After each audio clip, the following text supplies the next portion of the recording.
So what I'm going to talk about today is about cognitive normativity in the context of organism.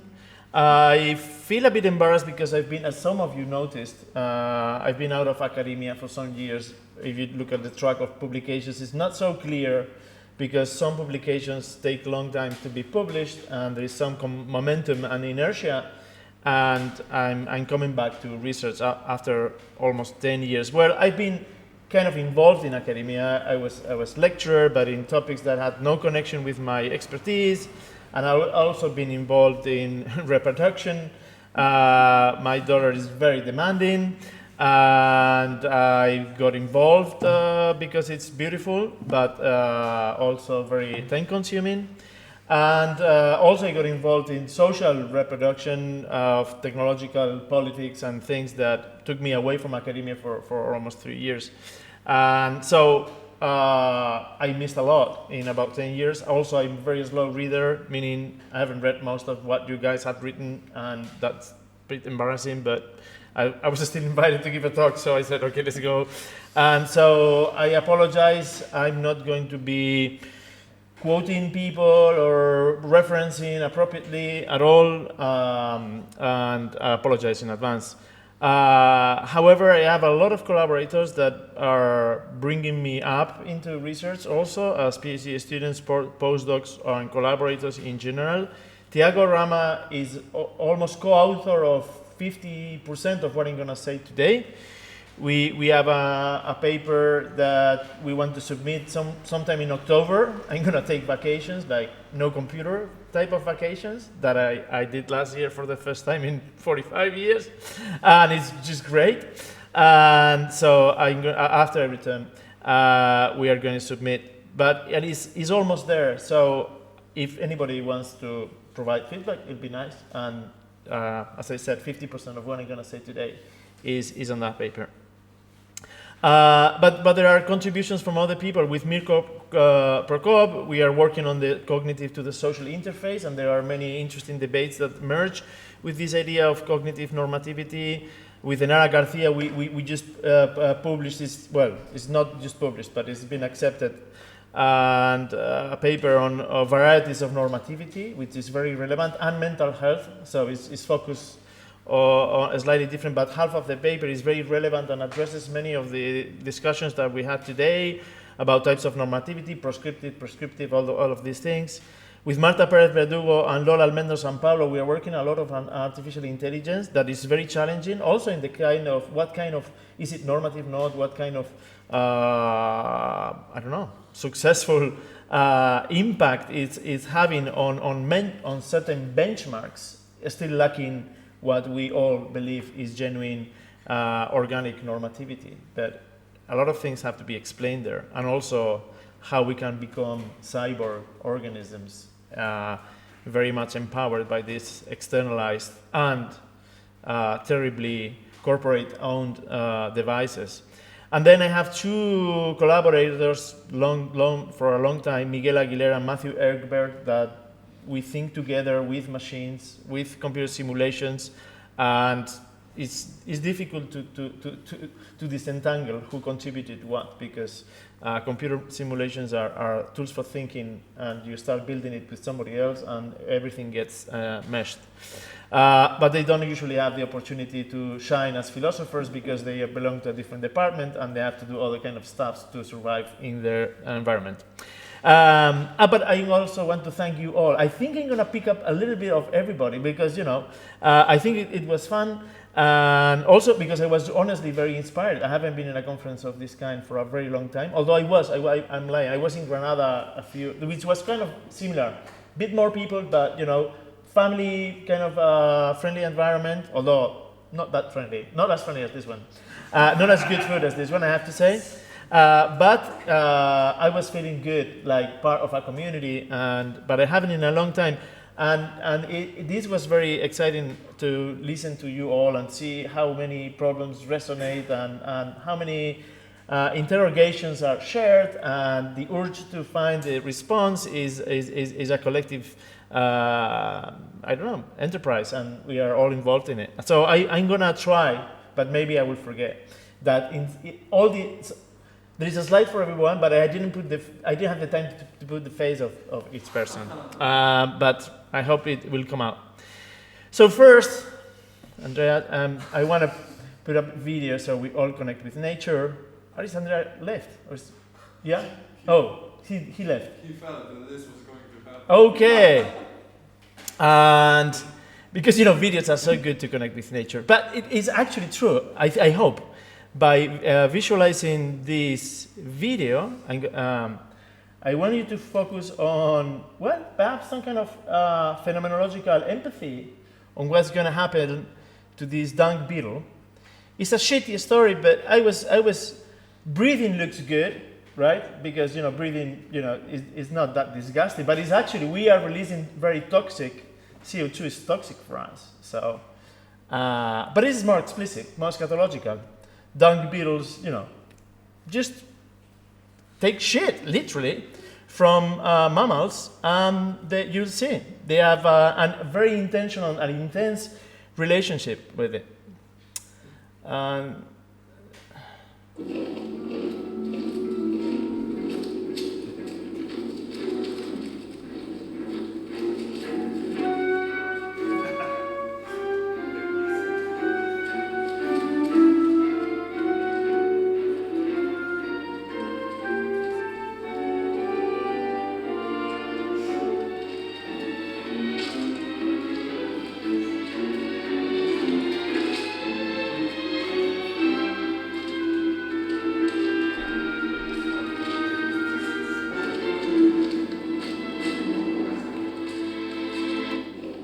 Oh, shit.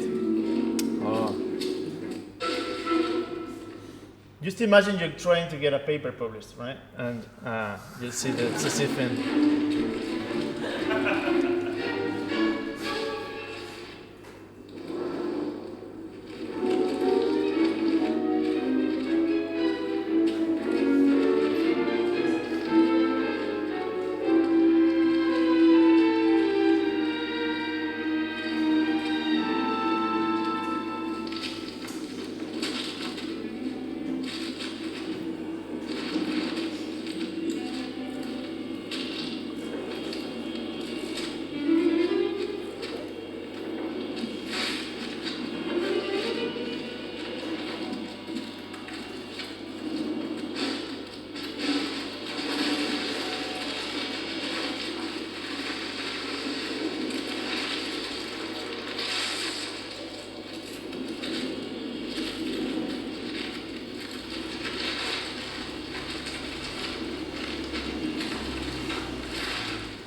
There we go.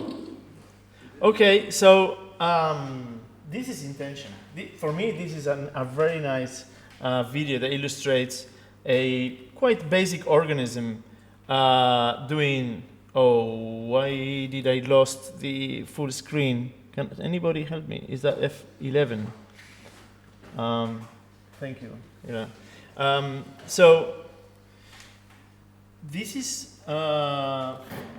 for me a challenge. I don't think we have a good explanation of this behavior. There's nothing instinctive here. If you remember how the beetle tries hard, changes its strategies, improvises, moves up to it. What's happening? There was the evil intervention of the documentary maker, obviously putting the ball of dung into this stick. But there is so much complexity in such a simple organism that I don't think we do have yet a good explanation of this. Not to mention human intentionality and so on and so forth. So I try to work from the bottom up, and I'm stuck in stage or level 3 of this big edifice of trying to explain humans, which inhabit generally in, I don't know, floor 27 or higher. But many of you enjoy the maths of the basement, material basement, and the biological, thing. So I think you have to scale up slowly, and my contribution today will be one in which we could potentially make organicist sense of what's happening in this scene. This is framed in a wider context of teleosemantics, an organismic approach to teleosemantics. So if we have the resources to explain teleology, which is a central notion to organicism and vital norms, then we should be able to have a theory of teleosemantics, of a semantics that is grounded on teleology. And I'll try to explain this project a little bit. This is more in collaboration with Tiago. Then I will explain the organismic approach to biological normativity, which is takes many resources from different authors, but it's peculiar and it's very relevant, this notion of the normative field, and to address many questions regarding normativity, and then to export from biology to the cognitive, in a move that I'm going to spend most of my talk explaining sensorimotor life, or sensorimotor autonomy, or cognitive autonomy. And this is the new stuff, will be in point 4, from habitual to goal-directed behavior, that I'm trying to give birth to these new ideas, and they are still quite fluffy, but I think they match some of the intuitions in this room, and even some tools from free energy principle. I think they might be useful in here. Okay, so as you know, teleosemantics, I'm talking Milik and Neander, they got something right, I think, the project of naturalizing intentionality and meaning, but they took the easy road, the standard mainstream road at the time, in the 80s, 90s, to do it through evolutionary theory, to adaptationism. But they encountered numerous problems. Well, not only the evolutionary theory, the standard theory and the standard synthesis, out of which you know better than me, all the complexities, all the need to complement, to reorganize the theory through evo-devo, eco-evo-devo, and many complexities that cannot be reduced to the simple mapping between selective forces, traits, and genes, right? So this is already broken, and that obviously affects the project of teleosemantics. And we have a parallel revolution in cognitive science. I mean, parallel to the agency organismic revolution. Well, it's a small revolution. I don't think there is much of revolution in the funding spectrum yet. But I think we can be confident that fundamental steps in the progress and advancement of knowledge have been made in biology and also in cognitive science. But this the how to build an organismic teleosemantic project is an open question, is underexplored, so to speak, and this is the biggest framework here. So we have teleosemantics, the etiological or adaptationist evolutionary approach. It's been taken mostly, but it has its failures. We take the organismic, and there are two possibilities here. Either we go for the strong, I would call it a strong continuity between cognition and life. Therefore, any form of life is somehow a form of cognition, and most of the values and norms that a cognitive agent will follow, well, not most, all, are ultimately biological survival norms. And there is another path that I think what I took this decision 20 years ago, and I stick to it because I have deep reasons to favor this one, is the analogy. There's still continuity, obviously. There is no possibility of cognitive autonomy without it being embedded into a biological embodied organism, but there is an analogy. There is a new level of autonomy that was very, very important for Maturana and Varela originally, but it got lost in some traditions, at least. This is the strategy, the path we're taking. I'm not going to waste much time, but perhaps just to say that intentionality in Brentano is essential. I think it's still a valuable path in which analytic philosophers have developed this intuition. But and this is also important, I think, for organism. Although I'm curious to know Charles' response to this, but at least from Hans Jonas, that's been mentioned so much today, the understanding of the organic owes a lot to the fact that we are psychically organized as an organic being and in a lived body. But both things are important. When I am sleeping without dreams, when I'm anesthetized, I've been a couple of times, I don't have any understanding of organisms at all. I have no, I'm alive, but I don't have anything. I'm off at some point. Oh, that's very important to my identity. And so I think it's important to attend what is the mark of the mental. It's intentionality. It's about things. It's directedness to the world. And this will connect at the end of the talk, but it's good to mark it at the beginning.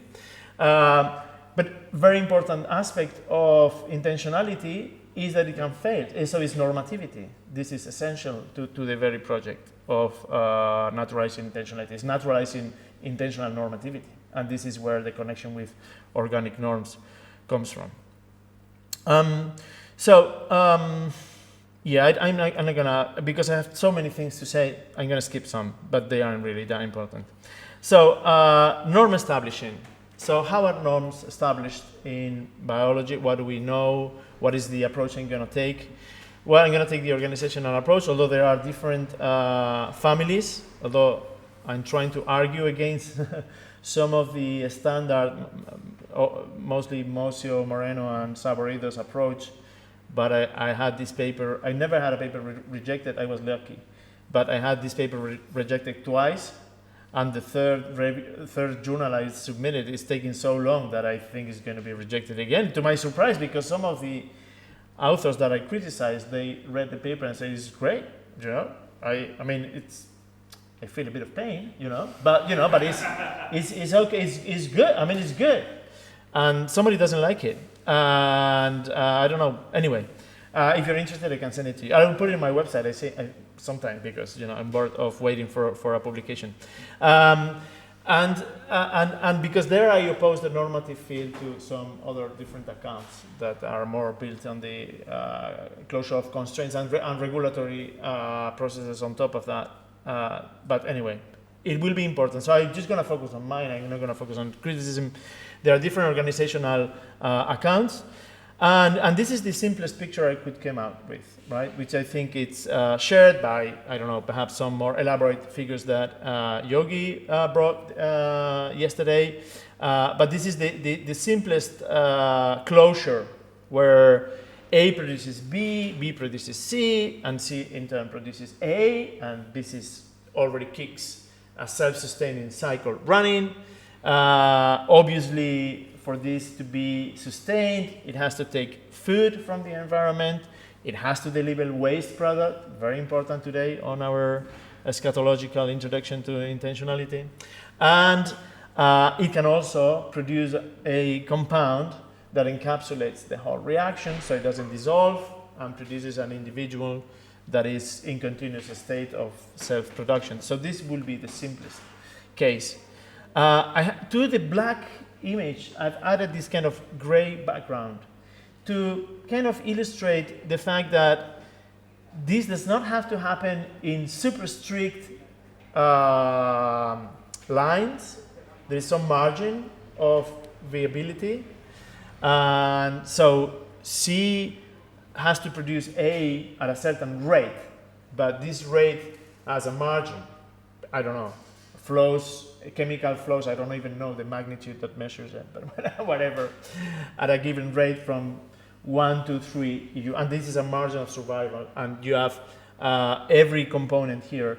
Waste product has to be externalized. Yeah, you need to shit or breathe, and otherwise you die. And this also has to happen at a certain rate, right? Although I can keep my breathing for some time, but not too long, otherwise I'll die.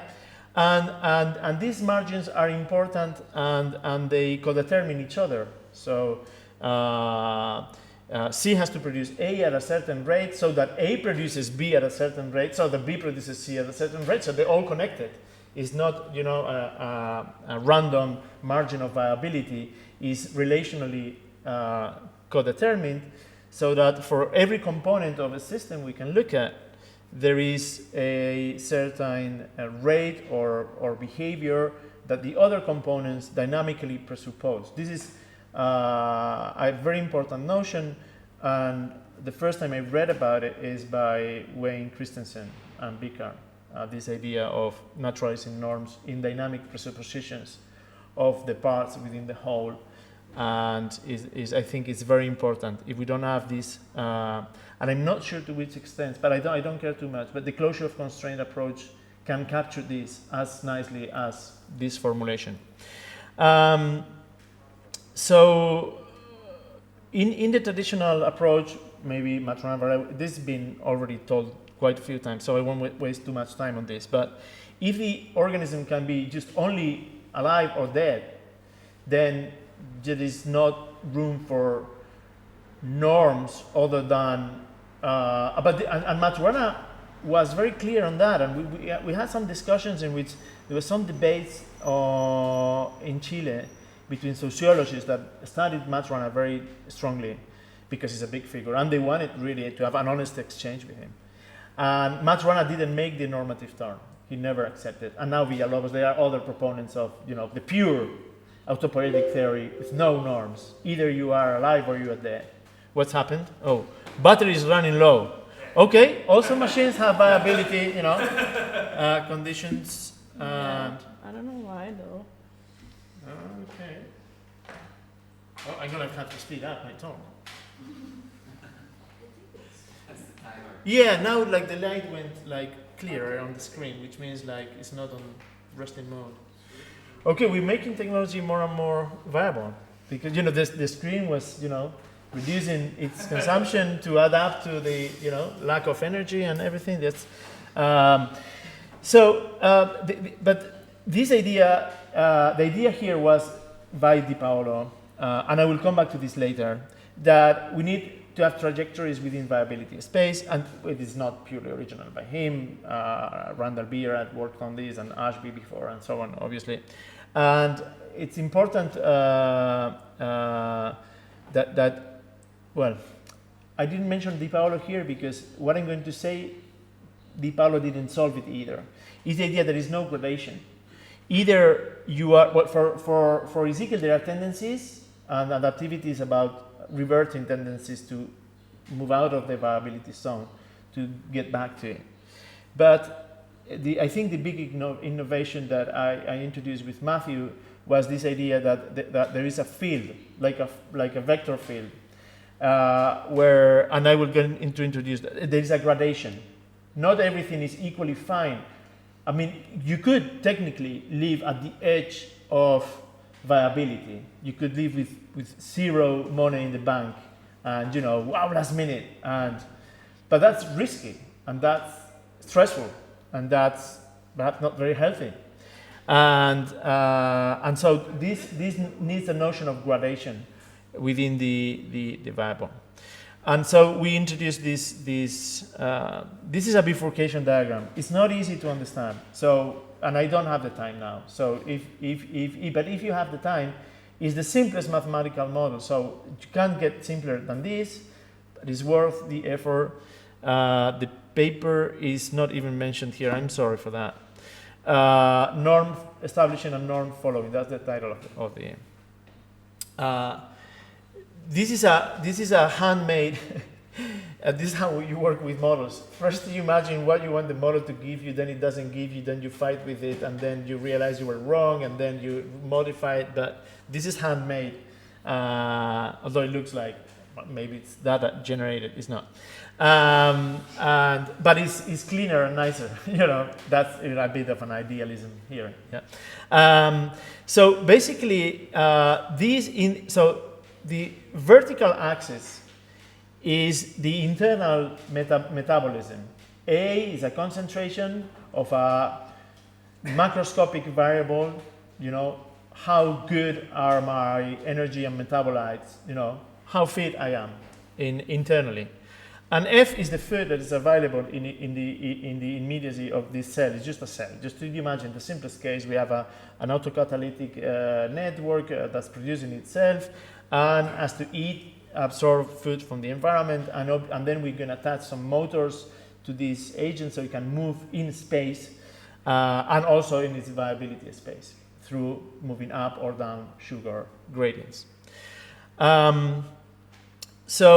This is a bifurcation diagram, and depending on the amount of food, right, and the amount of internal well-being, so to speak, you will either this dashed line is an unstable equilibrium. So if you are below the line, you will tend to die. Death is zero of you. Zero is just this is how simple the model is. If there is zero of you, you are dead. Okay. And interestingly, the system could also die out of too much. You go to McDonald's, you explode. This could happen, and it's also possible. But we simplified. You only need to care about not dying. Yeah? Not out of hunger, but you can eat as much as you want. Free buffet, this breakfast, fantastic breakfast. We were following yesterday. Yes, and every morning in the breakfast thing. That's tremendous. Well, anyway, so basically, if you have very little, maybe I'm explaining this better. Yes, I'm explaining this better here, but no, I'm not. So, if you are very thinny, you're a very thinny person. It doesn't matter how much you eat, you're already condemned, you're going to die. Right? This is what we call the terminal irreversible region. No matter what you do, you're going to die. If you're skinny, but you get to eat a lot of food, you're going to go up and reach an equilibrium. Not like me. But at least I move away from death. And so there's a precarious region where there's not enough food, right? There's not enough food. And I will tend to die slowly. I will tend to diminish my size and just disappear. And there is a viable, happy region where there's sufficient food in the environment, and I'm not so super skinny that I'm in a terminal region there's nothing to be done, so I can live happily here. This is the region that was producing some anxiety to some people because it's normatively like neutral. Like, you are in a buffet, you wake up every morning on our hotel, and you don't need a job. You're just super viable. You have as much food as you want, and because you don't have upper limit, you're not even gonna explode. And there is actually that's interesting because maybe it's so boring. Anyway, so what is the normative field? The normative field is on top of this viability region. The normative field is how fast should I increase the amount of food available? How fast should I eat to compensate for the precarious decay that I consume all the time, right? So how often should I go down to the buffet and eat every time? Maybe I can just go once every 3 days. Maybe I expend a lot of energy because I go jogging and I have to go twice a day, right? So it is a relational field. It depends on what I do, but it is a field, normative field anyway, and it's graded. You don't only have the normative prescription, do not cross the line. You have the normative prescription of you have to eat at least at this speed at every point. It doesn't mean you have to do it right now. Maybe you can wait a little bit and eat more a bit later. Do you understand?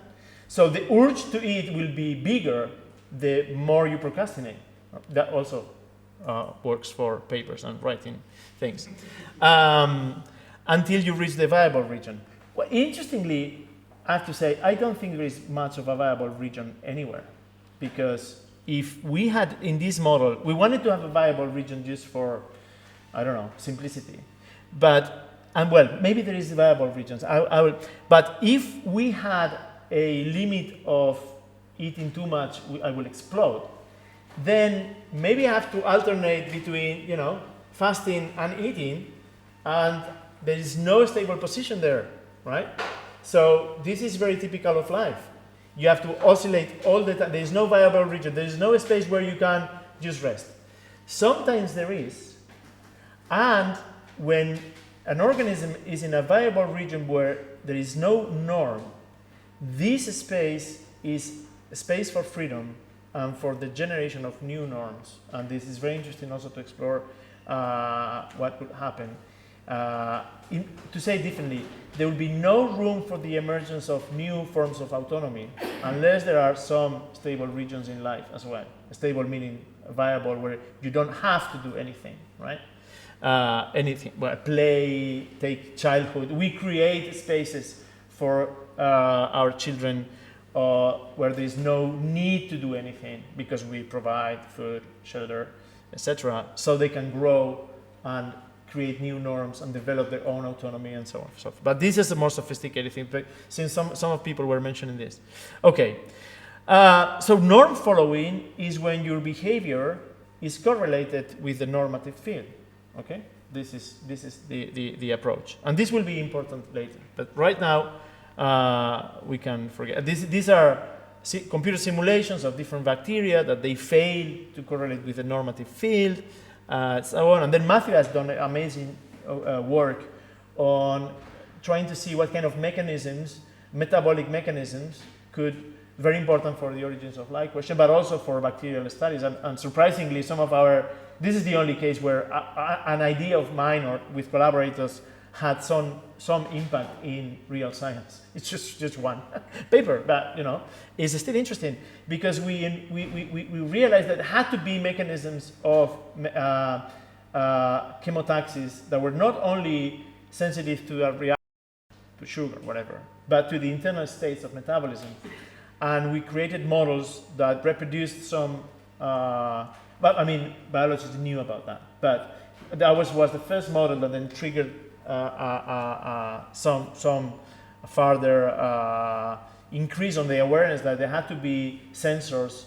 There had to be sensitivity to your own viability instead of sensitivity only to the environment. But that's more sophisticated, and there are papers I can give you. Just email me if you are interested in some particular, and I'll give you the papers. Obviously, this is a nice picture of bacterial metabolism. Is more than a single cycle, and it's highly dimensional. Imagine the normative field of a simple metabolism. It's crazy, but I think we have the conceptual resources. No existing normative field will be two-dimensional. That's impossible. That's ridiculous. You have to make something so simple. And we cannot see things more than 3 dimensions. I have serious problems with that. Some mathematicians may reach 5, 6, I don't know. But the simplest living organisms have hundreds, and it's just too crazy. But I think we have, at least in principle, the conceptual resources to understand what normativity would be in these things, not only at the biochemical level, but we can also go to the physiological level and say, well, what is the rate of blood pumping? That's the normative function of my heart. And how does different organs dynamically presuppose these rates of blood pumping or breathing to satisfy the holistic need for self-maintenance, right? So you see there's a strategy there to naturalize norms that I think it's operational and still faithful to the complexity and the organic nature of life. Okay, how do we bring? How am I doing? I don't have no idea. I think you have around 10 minutes more. 10? Yes. Seriously? I'm not. Wow. No, a little bit more. Maybe. No, but no. I have a serious problem. I was so comfortable. What I'm gonna do? Okay. I'll do my Yeah, best. we also have someone who will be on the Zoom, and they can. So already the break will be shorter now because of everything. So no, we don't have much wiggle room this time. Okay, no, it's fine. I just got into it and forget about time. But this was an important idea, and if you were not familiar with it, had I not explained it in detail, the whole talk would have been lost. So how can we bring this to the cognitive domain?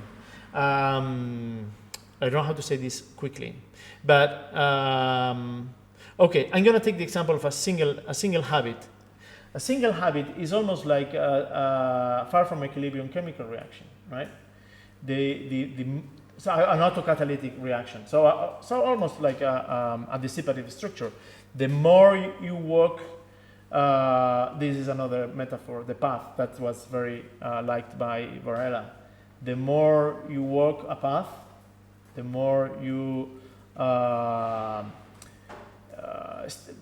step into the grass, the harder for the grass it is to grow, the more inviting the path is for the next people that will approach it. You create the path by walking. And something very similar, these neural principles, Hebbian learning, that make the same thing. So the more you repeat an action, the stronger the connections that produce that action get.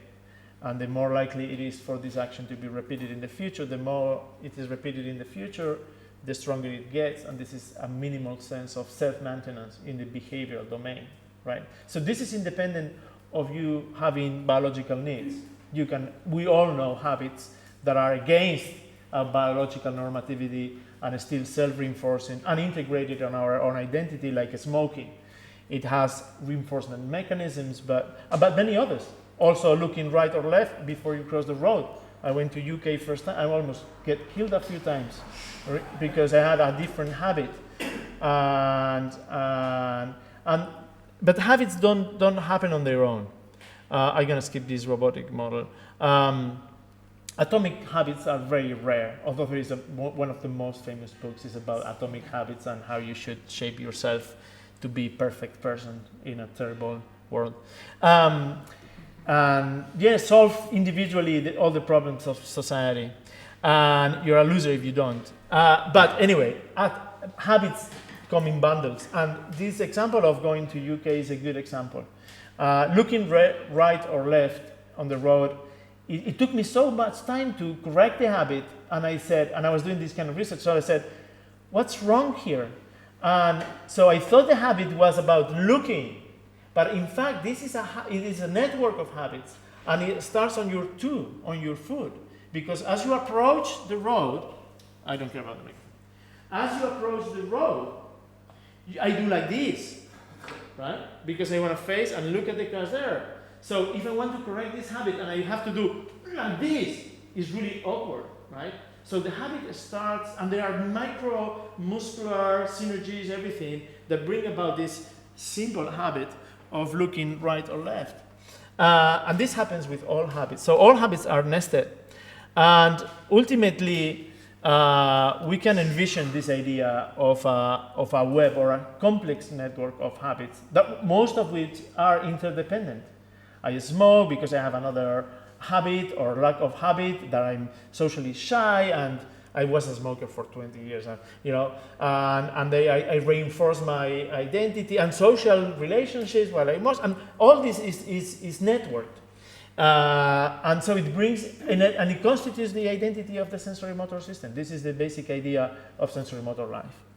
And there are nice graphs and more complex Piagetian explanation of how habits and sensorimotor schemes more generally produce these networks, etc. These are very nice operational closure of a sensorimotor network expressed in neurodynamic correlates.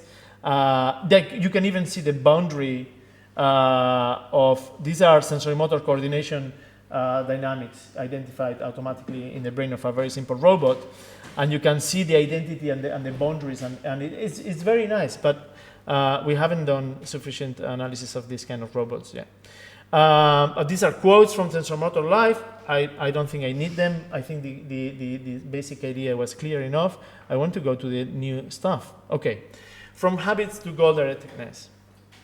So we have, normatively speaking, we have survival as usually the mother of all values, but I needed a grandmother of all values because we have habits as the grandchildren, but I need to put the mother somewhere in the middle.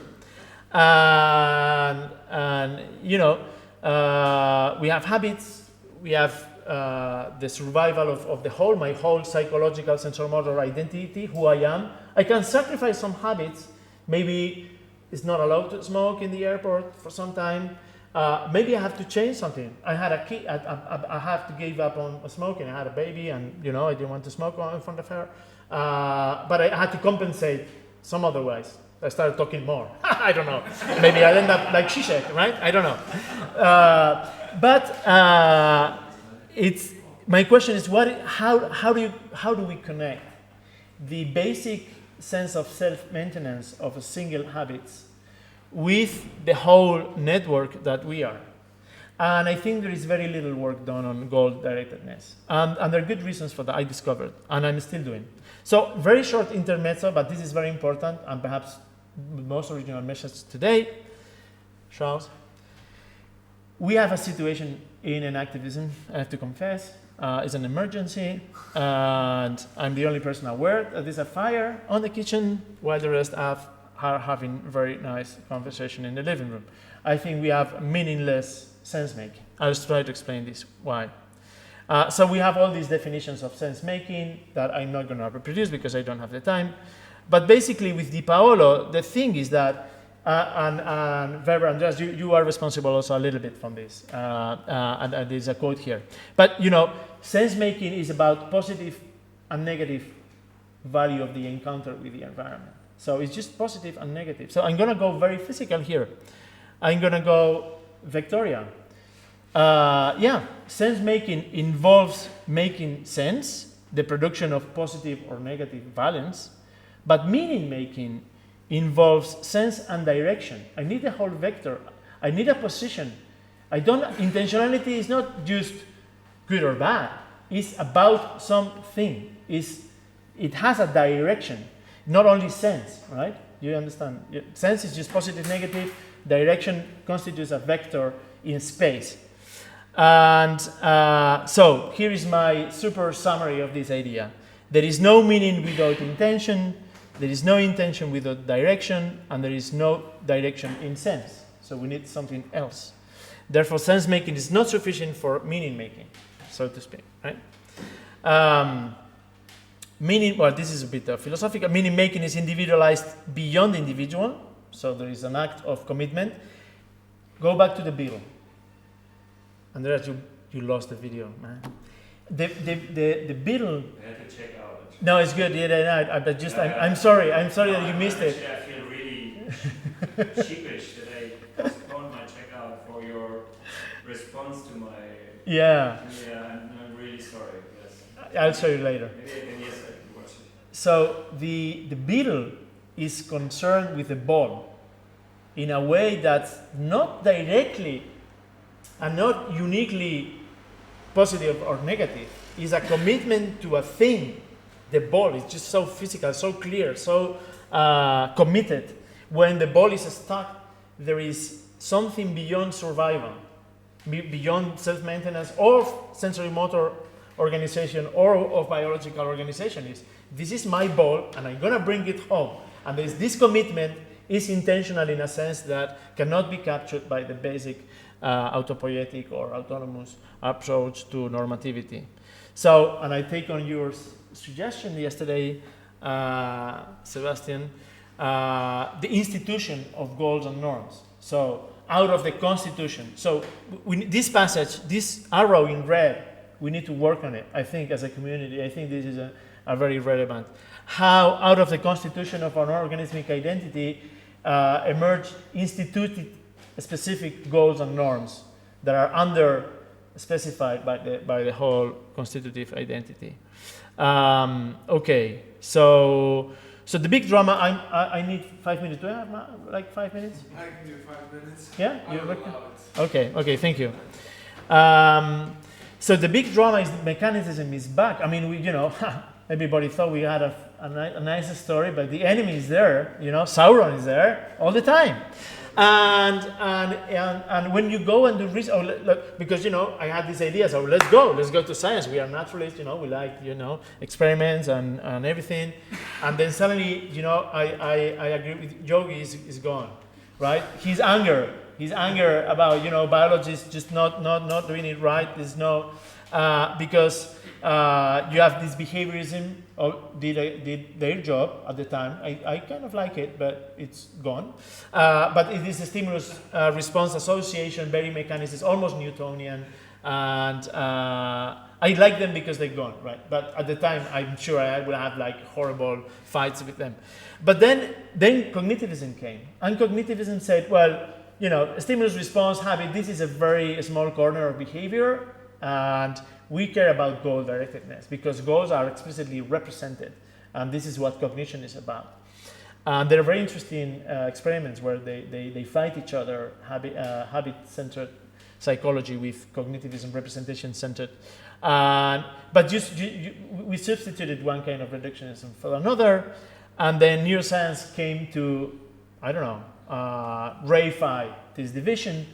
And we are in a horrible situation, or we were, until relatively recently, in which you have some pathways for goal-directed behavior represented in the cortex and everything, and goal-directed automatic, reptilian, stupid, non-cognitive part of the brain doing the habitual behavior, and drug addicts can take care of that, but proper humans just don't care about it. And this is terrible. But it's changing. But we don't still have an organismic account of goal directedness. And I'm going to try to provide some intuitions on the paper. I didn't have the time to shape this properly. I'm sorry about that. So I'm going to read. A naturalized conception of such emergent normative forces. Which such emergent? I missed something here. But anyway, so we have to understand. Yeah, I know why. We have to understand the trick that neuroscience has done is to say, okay, there is a goal, then I will encode the goal. And the goal will become, this is a horrible mistake, a mechanistic cause of the behavior. And where is this? Well, I'm sure there's a neuron encoding for the goal, and when the neuron fires, that triggers mechanically the behavior in question. And that's goal-directed behavior, whereas the stimulus response is the environmental stimuli causing it. And that's the big division of labor between a neuroscientist and behavior neuroscientist, and that's a mistake. We need an emergent conception of what is a goal, and so we have to resist the mechanistic temptation to identify goals with sensorimotor states, with drinking the water itself. The goal is the emergent tension between my current sensorimotor state and the water I wanted to drink or whatever. So in turn, this tension, and we come into the field and normative fields, can be expressed as a field where the goal, the finalistic normative constraint, if you want, is an attractor, or a prospective constraint is a repeller. So if it's not don't do that, or do that, is attractor repeller, we can perhaps work. And actually I wanted to show how inspiring Waddington was for me to identify this, because these are emergent landscapes also, with a complex mapping between body, brain, and environment, right? So the sensorimotor field and the sensorimotor normative field is a relational space, and we are working on some robots that are capable of reproducing these in 2 dimensions and super simple ways that we can make a kind of second paper like the norm establishing and norm following and metabolism, but at the sensorimotor level. But interestingly, normative constraints do not operate in isolation. I never want just a glass of water. I want, by token or type, but this is more complicated because not all the norms in behaving are finalistic and goal directed. Some others, there are issues of style, right? So maybe I want water, but then I am myself and I have a style of reaching water. I don't think I do that whenever, but if I was British, I would, and or French. There are styles of doing There are other types of norms, but finalistic ones are important and the ones I'm going to focus, but they are never in isolation, nor of type.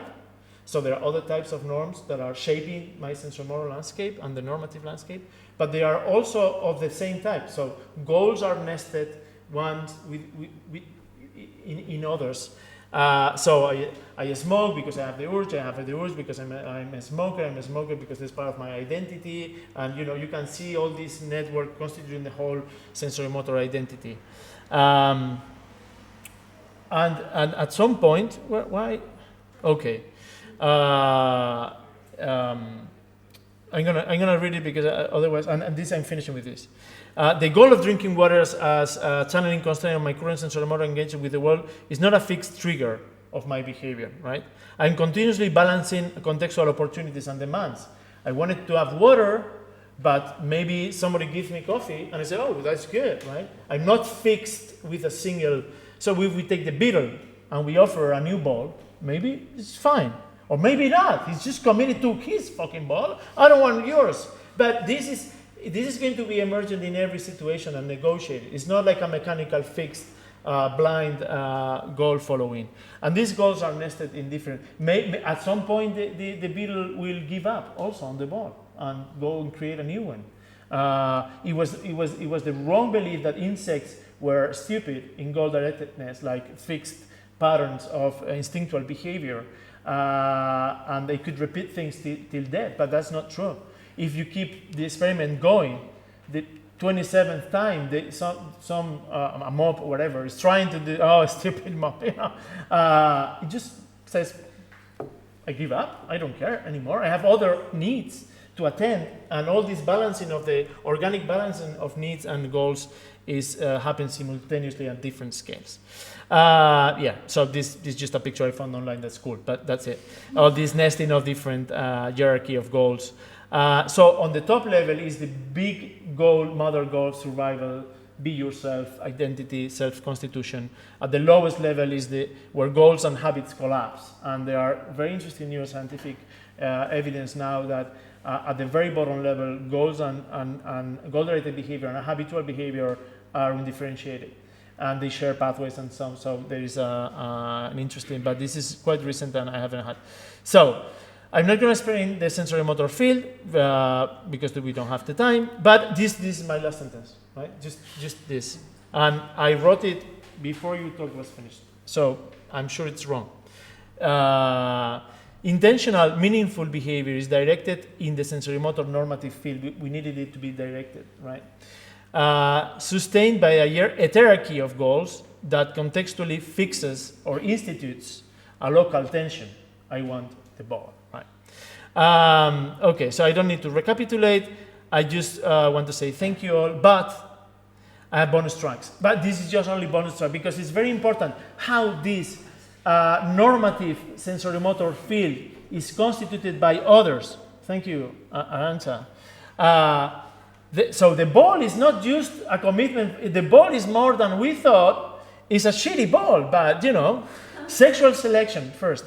Females choose beetles according to the size of their ball. It's important for reproduction. Oh well, this is the female.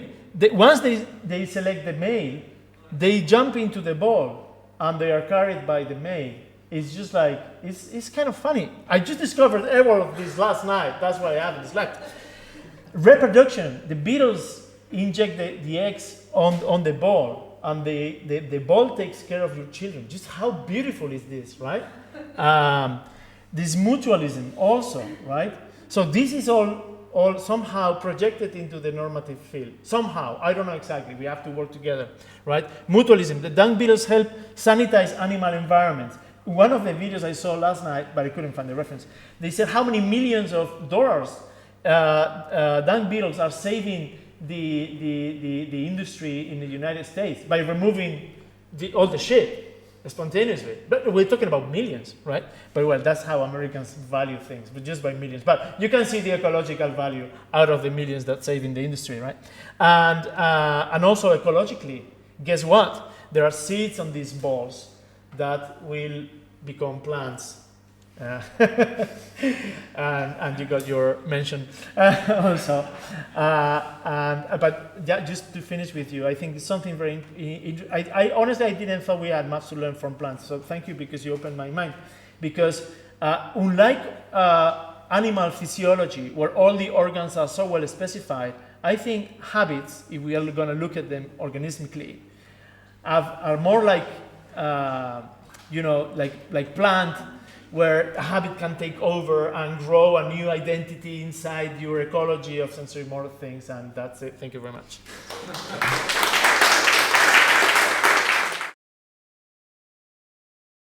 We have time for maybe, say, 2 questions.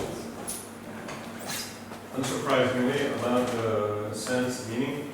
It's a nice distinction. It makes sense in our kind of cultural, linguistic, human way, but I'm not sure I get the reality of the distinction. Is it that, like, I avoid the bee because it might sting, but then I make a song or a painting about the bee? Is that the difference between sense and meaning making? Is it just one of those anthropocentric distinctions? Presumably not.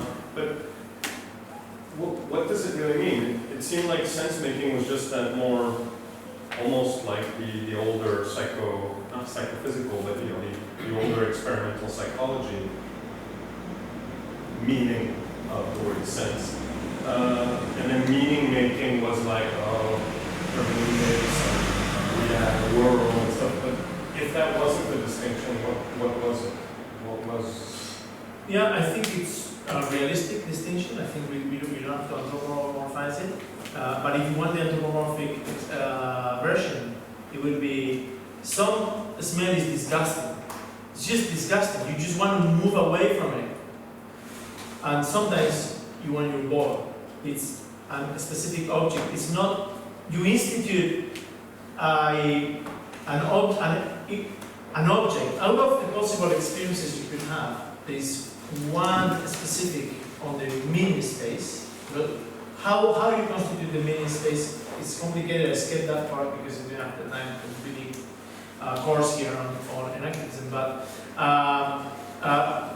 everything that goes beyond attraction and repulsion in the most abstract sense, where you don't even know why this is repulsive, you just have to move away from it. That's sense. If you add direction and you want to go home, for example, then that's one specific place out of all the places where you wanted to go. That's a direction. Okay. And we can discuss it. I don't know, I'm not 100% sure.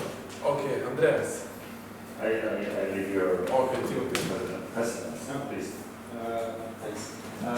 So my question is, from what I understood, it's your notion of the normative field is sort of like an emergent, it emerges out of like the interaction between the organism and some environment, right? Yeah. And then I was wondering whether you could distinguish between the normative field as just sort of emerging out of this interaction, and maybe you could say that it's implicit in the way Ela defined it, in the sense that it just follows this path, right? But you could really say that the organism sort of knows that it wants to move in this sort of direction.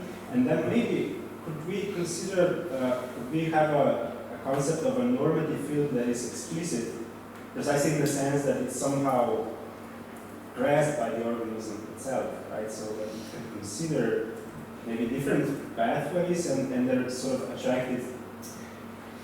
The distinction I want to make is like an attraction in sort of a physical space, and attraction in the sense that you can consider it. It's good. Yes. Consider it. Yeah. It is an attractive temptation, but it's very risky because you might. I don't know how you want fall into a homuncular fallacy. If I am the agent navigating the normative field, what type of explanation of agency is that? Because I displaced it into a pilot. So it all has to be emergent, but it's very difficult. And I urge you that you have a look at Matthew's work. He's been hardly working on metabolic and sensorimotor attempts to make norm sensitive or normative field sensitive. It is possible in biology. There is always a proxy. This is a problem, but this gets very technical.